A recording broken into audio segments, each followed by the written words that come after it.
ഞങ്ങളുടെ കുട്ടിക്കാലത്ത് മൊബൈൽ ഫോണൊന്നും പ്രചാരത്തിലായിട്ടില്ല. ഫോട്ടോ എടുക്കാവുന്ന മൊബൈൽ ഫോണൊന്നും അന്നുണ്ടായിരുന്നില്ല. ഞങ്ങളുടെ ഹൃദയത്തിലാ ഫോട്ടോയും വീഡിയോയും ഒക്കെ എടുത്ത് സൂക്ഷിച്ചു വെക്കാറ്. അതൊരിക്കലും ഡിലീറ്റായി പോവില്ല. അതിന്റെ നിറം മങ്ങിപ്പോവുകയില്ല. അതൊരു ചതുരത്തിനകത്ത് ഒതുങ്ങി നിൽക്കുകയില്ല.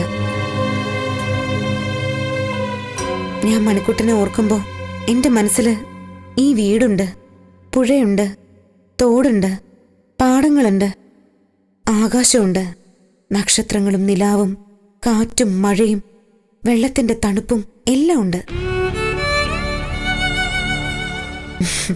മൊബൈലിൽ നിന്ന് അത് കിട്ടും.